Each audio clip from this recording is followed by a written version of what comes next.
जय हिंद साथियों। इस वीडियो में हम उच्च न्यायालय एवं अधीनस्थ न्यायालय को देखने वाले हैं। हमारा जो सिलेबस है एमपीपीएससी का, उसकी जो यूनिट 5 है उसमें लिखा हुआ है सर्वोच्च न्यायालय एवं न्यायिक व्यवस्था। तो उसके अंतर्गत हमें इस टॉपिक को भी पढ़ना होगा।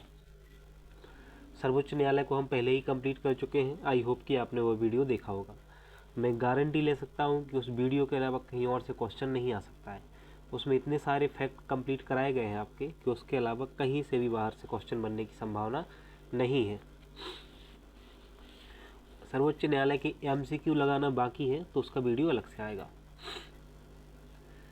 हम आज का वीडियो शुरू करते हैं। उससे पहले आपको थोड़ी सी जानकारी दे दें कि परीक्षा धाम की बुक जो है यूनिट 9 की, उसके वीडियो कंप्लीट आ रहे हैं, कंटिन्यू आ रहे हैं, तो आप उनको देख सकते हो। साथ ही सर्वोच्च यूनिट 5 के वीडियो भी कंटिन्यू आ रहे हैं, तो उनको देख सकते हो। एमपीजी के परीक्षा धाम की बुक को भी कंप्लीट कराया जा रहा है। उससे अच्छी बुक अभी तक मार्केट में है नहीं, तो उसको भी आप देख सकते हो। वह वीडियो भी आपके लिए उपलब्ध है। जो बच्चे महंगी महंगी कोचिंग संस्थान अफोर्ड नहीं कर सकते, उनके लिए ये चैनल एक सहायता के रूप में है। और आप भी हमारा सपोर्ट करें, हम आपका सपोर्ट करें। इसी तरीके से सहयोग से ही चीज़ें चलती हैं। हम पढ़ते हैं ना पॉलिटी में, सहयोगात्मक संघवाद ये वही है। उच्च न्यायालय एवं अधीनस्थ न्यायालय की बात करते हैं। तो पहला जो पॉइंट है, भारतीय संविधान के तहत राज्यों के न्यायिक प्रशासन में उच्च न्यायालय की स्थिति शीर्ष पर होती है। तो राज्यों का जो न्यायिक प्रशासन है उसमें शीर्ष पर जो है वो उच्च न्यायालय है। और भारतीय संविधान में राज्यों के लिए उच्च न्यायालय हेतु भाग 6 के अध्याय 5 के तहत अनुच्छेद 214 से 231 तक में प्रावधान किया गया है। प्रत्येक राज्य के लिए एक उच्च न्यायालय की व्यवस्था की गई है। तो इस लाइन को आप समझेंगे। पहले यहाँ लिखा है प्रत्येक राज्य के लिए, है ना, उसके बाद कुछ और भी लिखा है, उसको भी पढ़ना जरूरी है। 7वें संविधान संशोधन अधिनियम 1956 के तहत द्वारा संसद को अनुच्छेद 231 के तहत यह अधिकार दिया गया है कि वह विधि द्वारा 2 या 2 से अधिक राज्यों के लिए अथवा 2 या अधिक राज्यों और किसी संघ राज्य क्षेत्र के लिए एक साझा या संयुक्त उच्च न्यायालय की स्थापना कर सकती है। तो देखो, संविधान में ऐसा लिखा है कि प्रत्येक राज्य के लिए एक उसका उच्च न्यायालय होगा। तो जरूरी नहीं है कि हर एक राज्य के लिए होगा ही, है ना, क्योंकि आर्टिकल 13231 है जो 231 है, वो क्या कहता है कि संसद को ये अधिकार है कि वो 2 या 2 से अधिक राज्यों के लिए एक संयुक्त या साझा उच्च न्यायालय की स्थापना भी कर सकती है। ऐसा किसमें? 7वें संविधान संशोधन अधिनियम के द्वारा जोड़ा गया 1956 में। अब हम बात करते हैं अनुच्छेद 230 की। 230 के तहत संसद विधि द्वारा किसी संघ क्षेत्र, संघ राज्य क्षेत्र पर किसी उच्च न्यायालय की अधिकारिता का विस्तार कर सकेगी। तो संसद के पास यह अधिकार है कि अगर कोई हाई कोर्ट है तो उसकी जो अधिकारिता है वो किसी भी संघ राज्य क्षेत्र तक बढ़ा सकती है। कौन? संसद। संघ राज्य क्षेत्र से किसी उच्च न्यायालय की अधिकारिता का अपवर्जन कर सकेगी। साथ ही अनुच्छेद 214 के अनुसार प्रत्येक राज्य के लिए एक उच्च न्यायालय होगा। तो अनुच्छेद 214 कहता है कि प्रत्येक राज्य के लिए क्या होगा? एक उच्च न्यायालय होगा। लेकिन हम यह भी जानते हैं कि यह जरूरी नहीं है कि प्रत्येक राज्य के पास हो, क्योंकि साझा उच्च न्यायालय भी बनाया जा सकता है। अनुच्छेद 215 के अनुसार प्रत्येक उच्च न्यायालय अभिलेख न्यायालय होगा। कैसा न्यायालय होगा? अभिलेख न्यायालय। और अभिलेख न्यायालय का तात्पर्य यह होता है कि उच्च न्यायालय के निर्णय, आदेश आदि अधीनस्थ न्यायालय के लिए बाध्यकर होंगे तथा उसको अपने अवमानना के लिए दंड सहित ऐसे न्यायालय की शक्ति प्राप्त होती है।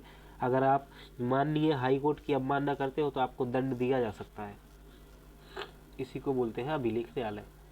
अनुच्छेद 216 के अनुसार प्रत्येक उच्च न्यायालय मुख्य न्यायमूर्ति और ऐसे अन्य न्यायाधीशों से मिलकर बनेगा जिन्हें राष्ट्रपति समय समय पर नियुक्त करेगा। तो नियुक्ति कौन करता है? राष्ट्रपति करता है। तो उच्च न्यायालय के जो न्यायाधीश होते हैं उनकी नियुक्ति राष्ट्रपति करता है। उच्च न्यायालय का जो कोरम है वो बनता कैसे है?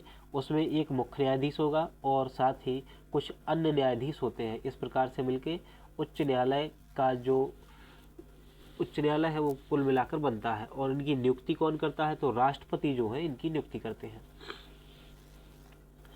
उच्च न्यायालय के न्यायाधीश 62 वर्ष की आयु तक अपने पद धारण करते हैं, है ना। कितने वर्ष तक? 62 वर्ष तक पद धारण करते हैं उच्च न्यायालय के न्यायाधीश। और उच्च न्यायालय के न्यायाधीश राष्ट्रपति को संबोधित अपने हस्ताक्षर सहित अपना त्यागपत्र दे सकते हैं। तो अगर कोई उच्च न्यायालय का न्यायाधीश है और वो पद त्याग करना चाह रहा है तो अपना त्यागपत्र किसे देगा? राष्ट्रपति को देगा। उच्च न्यायालय के न्यायाधीश को राष्ट्रपति के आदेश से पद से हटाया जा सकता है। राष्ट्रपति ऐसा आदेश संसद के प्रत्येक सदन द्वारा उसी सत्र में विशेष बहुमत से पारित प्रस्ताव के आधार पर ही जारी कर सकता है। तो देखो, राष्ट्रपति अपने आदेश से हटा तो सकता है, लेकिन उससे पहले की एक प्रक्रिया है कि संसद के जो प्रत्येक सदन है, दोनों सदनों में विशेष बहुमत से पारित प्रस्ताव के आधार पर ही राष्ट्रपति उन्हें हटा सकता है। उच्च न्यायालय के न्यायाधीशों को भी उच्चतम न्यायालय के न्यायाधीशों की समान प्रक्रिया तथा सिद्ध कदाचार और अक्षमता के आधार पर हटाया जा सकता है। अनुच्छेद 217(2) के तहत उच्च न्यायालय के न्यायाधीश पद के लिए वही योग्य है जो भारत का नागरिक है। साथ ही योग्यताएं हैं ये ऐसे व्यक्ति जो किसी उच्च न्यायालय या ऐसे 2 या अधिक न्यायालयों को लगातार न्यूनतम 10 वर्ष तक क्या रहे हो, अधिवक्ता रहे हो। ऐसा व्यक्ति क्या है? ऐसा व्यक्ति जो है वह उच्च न्यायालय का न्यायाधीश बन सकता है। साथ ही ऐसा व्यक्ति जो न्यूनतम 10 वर्ष तक भारत के राज्य क्षेत्र में न्यायिक पद पर धारण कर चुके हों, वह भी उच्च न्यायालय का न्यायाधीश बन सकता है। अनुच्छेद 202(3) का घ जो है वो कहता है कि उच्च न्यायालय के न्यायाधीश के वेतन और भत्ते जो हैं राज्य की संचित निधि पर भारित होंगे। किस पर? राज्य की, भारत सरकार की नहीं, राज्य की संचित निधि पर भारित होंगे। जबकि उनकी जो पेंशन है वह भारत सरकार की संचित निधि से दी जाती है। तो इनका जो वेतन और भत्ते हैं वो तो राज्य की संचित निधि से दिए जाते हैं, लेकिन जो पेंशन है उनकी वो भारत की संचित निधि से दी जाती है। अनुच्छेद 223 क्या कहता है कि उच्च न्यायालय के मुख्य न्यायाधीश का पद रिक्त होने पर या अनुपस्थित रहने पर उस न्यायालय के अन्य न्यायाधीश में से कार्यकारी मुख्य न्यायाधीश की नियुक्ति राष्ट्रपति करते हैं। तो कार्यकारी मुख्य न्यायाधीश की नियुक्ति कौन करता है? राष्ट्रपति करता है। 223 कहता है, अनुच्छेद 223 की जो उच्च न्यायालय है, अगर उच्च न्यायालय के मुख्य न्यायाधीश का पद रिक्त है, ऐसी स्थिति में न्यायाधीशों में से कोई एक कार्यकारी मुख्य न्यायाधीश नियुक्त किया जाएगा। और कौन करेगा नियुक्त?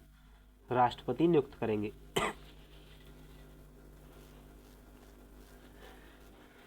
अनुच्छेद 224 के तहत जो राष्ट्रपति हैं किसी उच्च न्यायालय के कार्य में अस्थायी वृद्धि या कार्य के बकाया रहने के कारण सम्यक रूप से अर्हित व्यक्तियों को 2 वर्ष से अनधिक अवधि के लिए अपर न्यायाधीश के रूप में नियुक्त कर सकेंगे। तो राष्ट्रपति के पास शक्ति है कि वो अपर न्यायाधीश को नियुक्त कर सकते हैं। कितने वर्ष के लिए? 2 वर्ष से अधिक के लिए नहीं होगा। अनधिक का अर्थ यही होता है कि 2 वर्ष से अधिक नहीं। तथा किसी उच्च न्यायालय के न्यायाधीश के अनुपस्थित रहने या कर्तव्यों के पालन में असमर्थ रहने की अवधि के लिए सम्यक रूप से आहृत किसी व्यक्ति को कार्यकारी न्यायाधीश के रूप में भी नियुक्त किया जा सकता है। तो एक्शन जज भी नियुक्त हो सकते हैं, साथ ही अपर न्यायाधीश भी नियुक्त किए जा सकते हैं।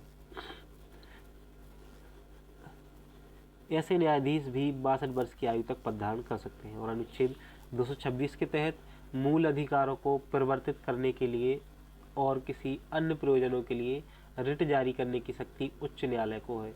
तो रिट जारी करने की शक्ति किसके पास है? उच्च न्यायालय के पास है। किसमें? मूल अधिकारों को परिवर्तित करने के लिए। अनुच्छेद 227 के अंतर्गत उच्च न्यायालय की अपनी अधिकारिता वाले राज्य क्षेत्र के सभी न्यायालयों पर अधीक्षण करने की शक्ति रखता है। देखो, वर्तमान में उच्च न्यायालयों की संख्या जो है 25 है और 7 का क्षेत्राधिकार 1 से अधिक राज्यों में है।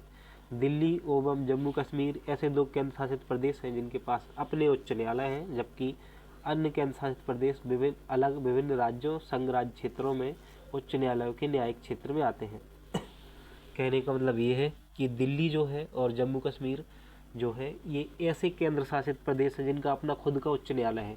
बाकी जो केंद्र शासित प्रदेश हैं वो किसी न किसी अन्य राज्य के उच्च न्यायालय के अधीन आते हैं। अगला जो पॉइंट है, संसद उच्च न्यायालय के न्यायिक क्षेत्र में विस्तार कर सकती है। तो उच्च न्यायालय के न्यायिक क्षेत्र में विस्तार करने का अधिकार किसको है? संसद को है। साथ ही सर्वोच्च न्यायालय के क्षेत्राधिकार में भी विस्तार करने का अधिकार किसको है? संसद को ही है।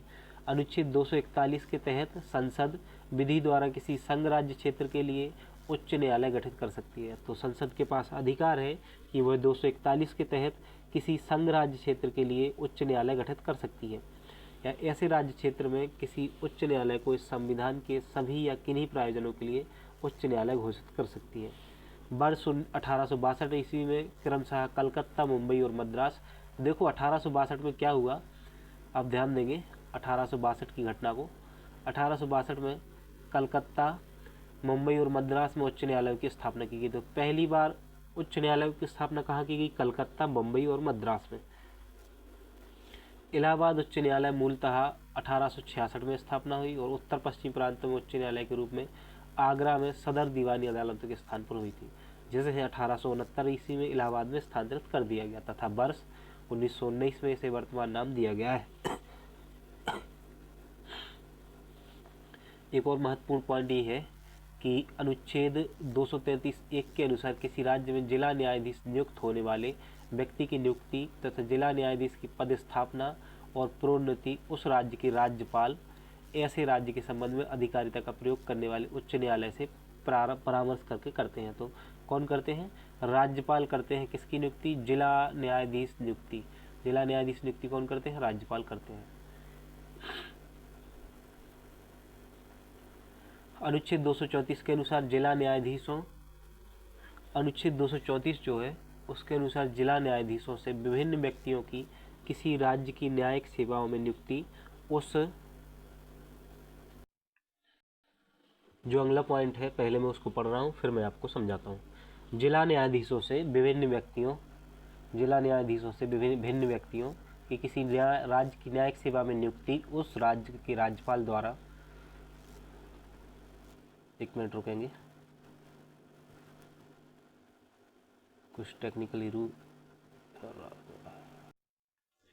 देखो क्या होता है, सीधा सा कहने का मतलब ये है कि जिला न्यायाधीश के अलावा अगर राज्यपाल जो है वो किसी और न्यायिक सेवा में नियुक्ति करता है किसी व्यक्ति की, जैसे राज्य लोक सेवा आयोग से हो गया या ऐसे राज्य से संबंधित अधिकारिता का प्रयोग करने के लिए, तो उच्च न्यायालय से परामर्श करने के पश्चात ही राज्यपाल द्वारा इसके लिए नियम बनाए जाएंगे और राज्यपाल नियमों के अनुसार ही कार्य करेगा। तो इसके लिए उच्च न्यायालय से क्या करना होगा? परामर्श करना होगा। अब अनुच्छेद 235 पर आओ। 235 के तहत अधीनस्थ न्यायालय पर नियंत्रण रखता है। जो उच्च न्यायालय है वो अधीनस्थ न्यायालयों पर नियंत्रण रखता है। साथ ही लोक अदालतों के मामले में सामान्य न्यायालयों में लंबित मामलों का दोनों पक्षों के मध्य समझौता के आधार पर निपटारा किया जाता है।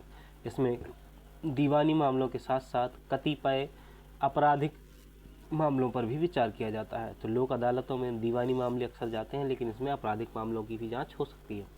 लोक अदालतों में वर्तमान या सेवानिवृत्त न्यायिक अधिकारी अथवा विधिक ज्ञान रखने वाला व्यक्ति पीठासीन अधिकारी होता है। ग्राम न्यायालय अधिनियम 2008 के तहत ग्राम न्यायालय से को सिविल या आपराधिक दोनों ही मामलों की सुनवाई करने का अधिकार है। इस प्रकार हमारा ये टॉपिक होता है कंप्लीट, यूनिट 5 से संबंधित था।